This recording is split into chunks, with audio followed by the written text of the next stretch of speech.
Hello everyone, आज हम देखेंगे क्लास 9th का ट्रायंगल्स। क्लास 9th का एक नया एक्सरसाइज जिसमें हम देखेंगे ट्रायंगल्स। इस लेक्चर में हम RS अग्रवाल बुक का सॉल्यूशन करेंगे, बट उससे पहले हम इंट्रोडक्शन का पार्ट कर रहे हैं और ये जो हमारा होगा ये इंट्रोडक्शन नंबर 2 होगा। इसमें हम इंट्रोडक्शन नंबर 2 करेंगे जिसमें ट्रायंगल से रिलेटेड कुछ रूल रेगुलेशन देखेंगे। इसमें जो हम देखेंगे टॉपिक हमारा होगा कन्ग्रुएंस ऑफ ट्रायंगल, यानी कन्ग्रुएंस ऑफ ट्रायंगल। आपका ट्रायंगल जो होगा वो कन्ग्रुएंस कब होगा ये आपको ध्यान से देखना है, क्योंकि आपको पूरे चैप्टर में आपको कन्ग्रुएंस ही पढ़ना है।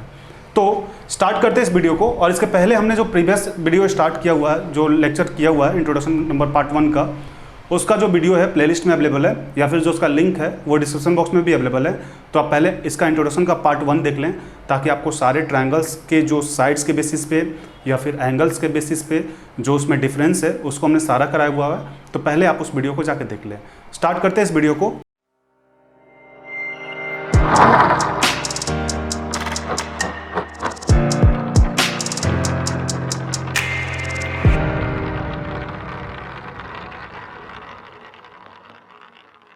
यहाँ पे हम देखेंगे कन्ग्रुएंस ऑफ ट्रायंगल्स। तो यहाँ पे सबसे पहले आप डेफिनेशन देखें। डेफिनेशन में लिखा हुआ a triangle will be congruent if corresponding side and angles are equal. आपके पास जो भी ट्रायंगल्स है वो आपका ट्रायंगल्स कन्ग्रुएंट कब होगा, जब उसके कॉरस्पॉन्डिंग साइड्स और एंगल्स जो हैं वो इक्वल होने चाहिए तब। सिंबल क्या होता है कन्ग्रुएंस का? तो सिंबल आप एक इक्वल दे देंगे और यहाँ पे कुछ ऐसे कर देंगे, ये आपका कन्ग्रुएंस का सिंबल हो जाएगा। तो द सिंबल ऑफ कन्ग्रुएंस इज, आपके पास सिंबल है। अब यहाँ पे हम देखते हैं, सबसे पहले मान लीजिए यहाँ पे दो ट्रायंगल है मेरे पास, दो ट्रायंगल है, सेम होना चाहिए। यदि ट्रायंगल है तो ट्रायंगल होना चाहिए। ऐसा नहीं कि ट्रायंगल को आप कंपेयर करने बैठ जाए स्क्वायर से या फिर सर्कल से। सेम होना चाहिए, साइज भी सेम होना चाहिए। यहाँ पे हम ले लेते हैं कि ये ए है, ये बी है, सी है, यहाँ पे डी, ई, एफ। यहाँ पे आप क्रॉसपॉन्डिंग साइड्स का मतलब समझें कि जो आपके पास ए बी है, जो आपके पास ए बी है वो डी ई के इक्वल होना चाहिए। ए बी जो है वो क्या होना चाहिए? डी ई के इक्वल होना चाहिए। फिर बी सी जो है आपके पास, बी सी, इसको हम डबल लाइन से दिखा रहे हैं, बी सी जो है आपके पास वो ई एफ के इक्वल होना चाहिए। यानी कि बी सी क्या होना चाहिए? इक्वल होना चाहिए ई एफ का। और ए सी जो है, ए सी वो आपका क्या होना चाहिए? डी एफ के इक्वल होना चाहिए। ए सी जो है वो होना चाहिए डी एफ के इक्वल। ये तो साइड के बेस पे देख लिए। अब एंगल भी, इसका कॉरस्पॉन्डिंग एंगल भी इक्वल होना चाहिए, यानी एंगल ए के इक्वल एंगल डी होना चाहिए, एंगल डी होना चाहिए। फिर एंगल बी के इक्वल क्या होना चाहिए? एंगल ई होना चाहिए, एंगल ई होना चाहिए। और एंगल सी के इक्वल, एंगल सी को हम 3 लाइन से दिखा रहे हैं, तो एंगल सी के इक्वल क्या होना चाहिए? एंगल एफ होना चाहिए, एंगल सी के इक्वल एंगल एफ होना चाहिए। तो यहाँ पे हमने तीनों साइड और तीनों एंगल देखा। अब इसके अकॉर्डिंग हम क्या बोल सकते हैं कि यहाँ पे ए बी सी कॉन्ग्रुएंस होगा डी ई एफ का।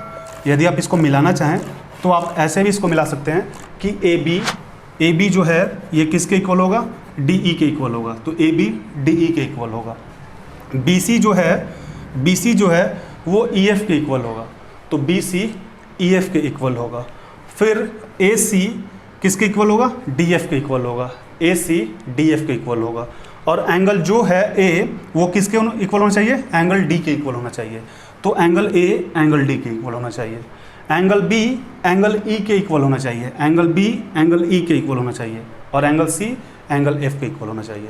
तो आपका जो भी क्रॉसपॉन्डिंग साइड है वो इक्वल होना चाहिए क्रॉसपॉन्डिंग एंगल के। अगर से आप ऐसा बोलते हैं कि यहाँ पे ए बी जो है वो इक्वल है ई एफ का, ए बी जो है वो इक्वल है ई एफ का, तो ऐसा भी पॉसिबल है, बट यहाँ पे जो नेमिंग है वो फिर आपका चेंज हो जाएगा। इसके क्रॉसपॉन्डिंग साइड और क्रॉसपॉन्डिंग एंगल इक्वल होने चाहिए। तो इतने पार्ट तक आप एक बार नोट डाउन कर ले, फिर आगे बढ़ते हैं। अब हम देखेंगे इसमें कुछ आपके पास क्राइटेरिया हैं जिसको हम ध्यान से देखेंगे। Criteria for congruence of triangle. जो आपके पास कन्ग्रुएंस ऑफ ट्रायंगल है उसमें कौन कौन से क्राइटेरिया होते हैं? तो 5 क्राइटेरिया के बारे में पढ़ेंगे। अभी आपके पास 3 है, इसके बाद फिर 2 के बारे में पढ़ेंगे।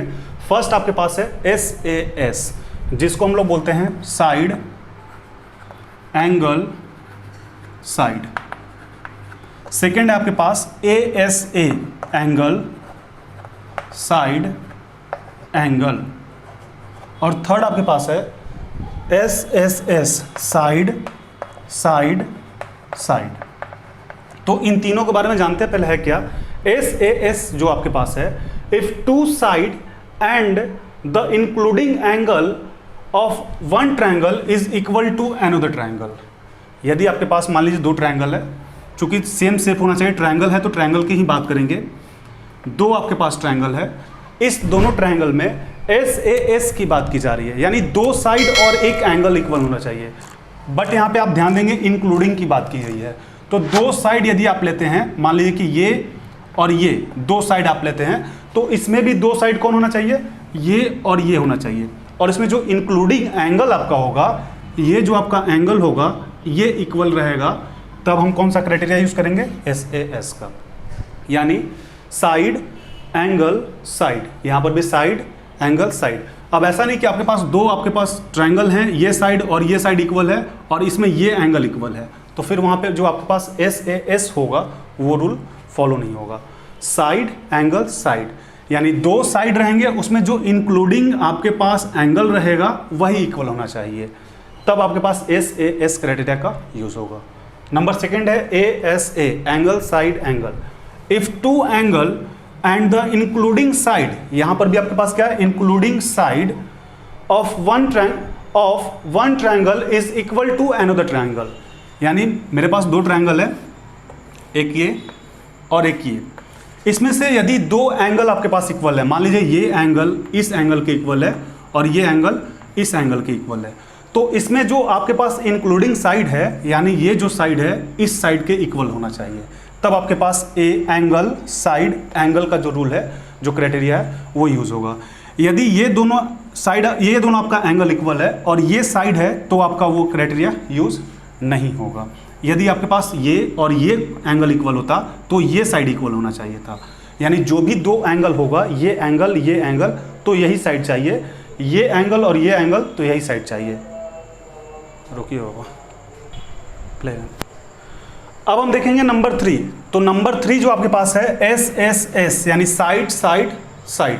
इसमें क्या होता है, if all three sides of a triangle are equal with the three corresponding side of another triangle.